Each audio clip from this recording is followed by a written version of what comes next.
Hola, buenas noches. Mi nombre es David Andrés Quintero Álvarez. Pertenezco al grupo de rotación de especialidades B6. Acabo de pasar por la rotación de neurocirugía y a continuación, a partir de mi escenario, me voy a hablar acerca de las malformaciones congénitas.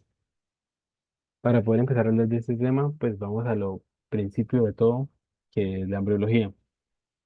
Entonces, el sistema empieza su desarrollo embriológico en la tercera semana, 19 días de gestación.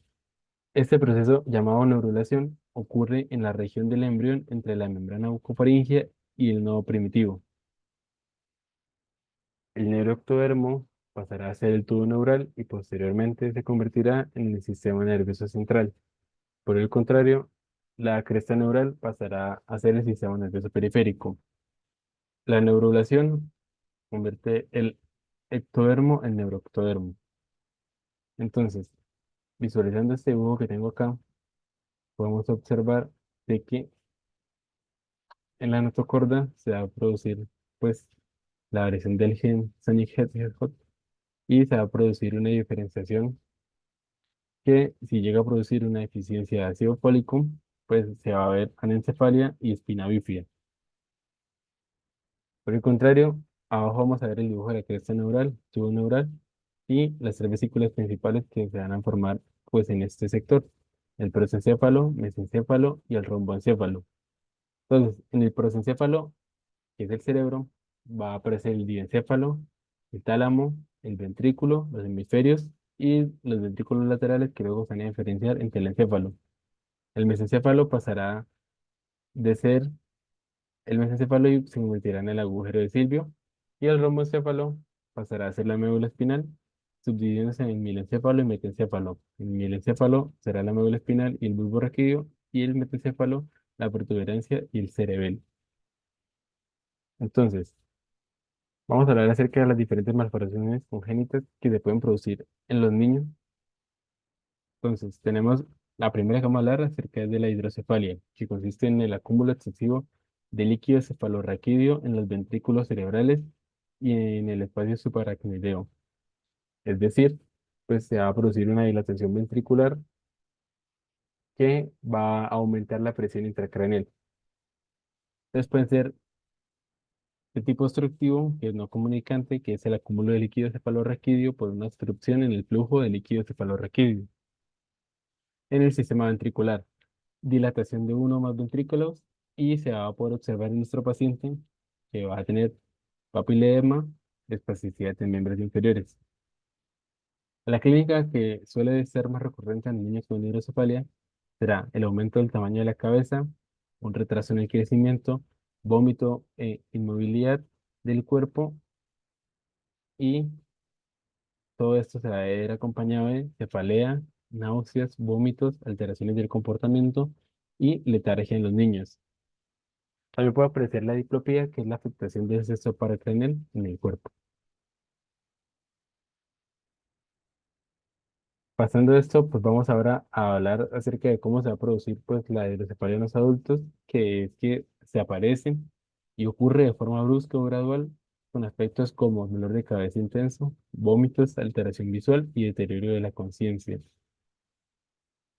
Teniendo en cuenta cómo es la clínica de forma patológica de los pacientes con hidrocefalia, vamos a ver cómo se manifiesta este. Entonces, hidrocefalia de un paciente normal aparece en personas a cierta edad. Se manifiesta con demencia, o sea, en pacientes con problemas de memoria y capacidades mentales.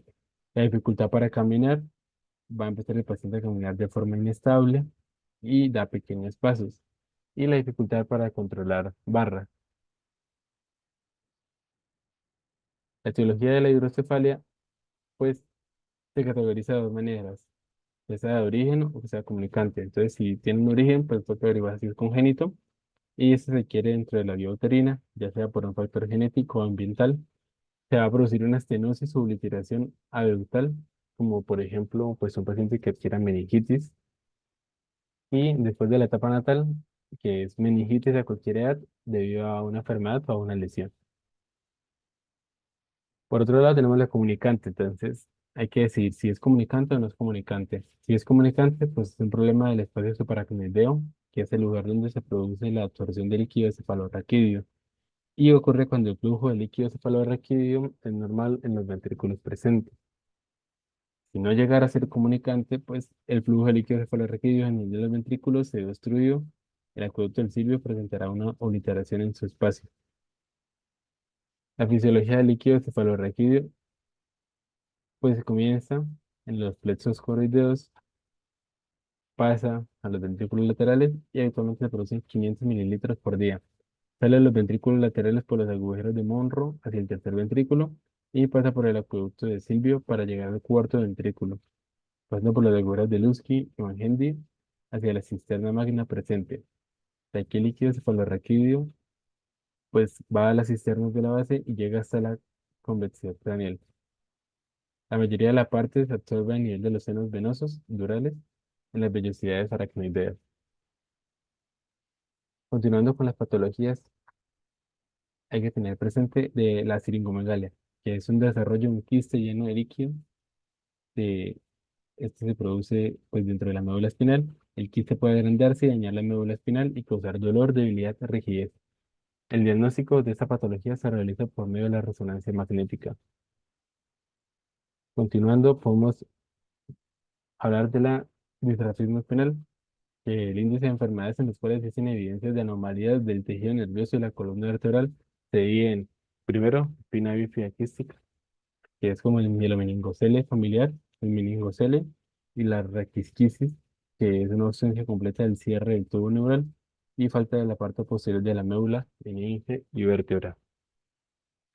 También se va a presentar la espina bífida oculta, que es que el mielomeningocele es un tipo de espina bífida más común. Se produce por una anomalía del tubo neural en la cual pues, los huesos de las columnas no se logran formar completamente y lo que se va a formar es un conducto rectilíneo incompleto. La médula espinal y las meninges protruyen la espalda del niño que pues, empieza a padecer esta enfermedad. Los síntomas, el saco que sale de la espalda baja, no control de esfínteres, no va a presentar sensibilidad en la pared, parálisis de las piernas, debilidad en las caderas y de igual forma va a presentar hidrocefalia. Ahora, el meningocele es el tipo menos severo. Las meninges escapan al exterior por una apertura de la columna vertebral. El bulbo está cubierto por la piel. Las meninges y líquidos cefalorraquídeos o raíces nerviosas se van a observar. No existe salida de la médula espinal. La piel tiene una mancha angiomatosa con pelos, alguna vez asociado a Arnold-Chiari, y la localización habitual suele ser la región lumbar o cráneo cervical. Ahora, el encefalocele es la protrusión o la hernia de contenido endocraniano a través de un defecto óseo del cráneo, tal y como la hidrocefalia. Localizaciones: occipital, parietal y sincipital. Si es un defecto del tubo neural, es menos frecuente en mujeres. El cuerpo calloso se va a encontrar ausente. Está asociado a trisomías como la 13, 18 y 20. El diagnóstico se realiza a través de la ecografía, y la cual va a demostrar el defecto óseo, líquido denso y la presencia de una masa en el encéfalo. El tratamiento para esta patología es quirúrgico. Ahora, la craniosynostosis es el cierre prematuro de una o más suturas del cráneo, tiene forma normal de la cabeza, impide el crecimiento del cerebro, es más frecuente en hombres. El cuadro clínico de esta patología se ve asociado a gestaciones múltiples, cesárea, una presentación pues, fólica de también aspectos como la diabetes gestacional y el oligohidramnios.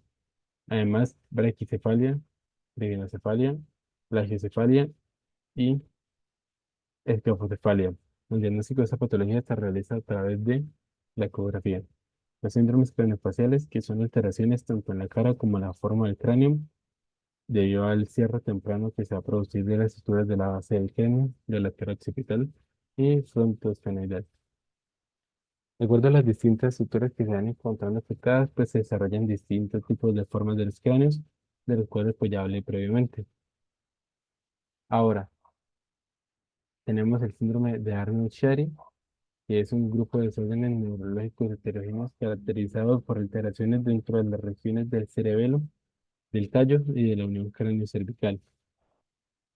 Este se hace por un desplazamiento inferior del cerebro hacia la médula espinal, hacia el canal espinal, por el foramen magnum, sea en conjunto con la médula o no. Y pues esta patología va a tener subclasificaciones. La tipo uno, que se va a dar formada por las amígdalas cerebrales de formas anormales que se desplazan debajo del nivel del foramen magnum, o considera el descenso aproximadamente de 5 milímetros de la punta caudal de las amígdalas presentes. Tipo 2, que es una malformación propia de esta patología de desplazamiento cerebral y las amígdalas cerebrales, malformación del tallo cerebral y un mielomeningocele espinal. Tipo 3, raras combinaciones de una fosa posterior pequeña con un encefalocele cervical occipital, usualmente con desplazamiento de las estructuras cerebrales dentro del encefalocele y con desplazamiento en el interior del tallo cerebral en el cabo espinal. Teniendo en cuenta esto, pues hemos concluido la presencia del seminario de malformaciones congénitas. Hay que tener en cuenta que esos tipos de patologías habitualmente se ven desde el comienzo de la gestación en la embriología y pues tienen cada una sus manifestaciones específicas y los diagnósticos que se realizan a través de la ecografía o la resonancia magnética. Muchas gracias.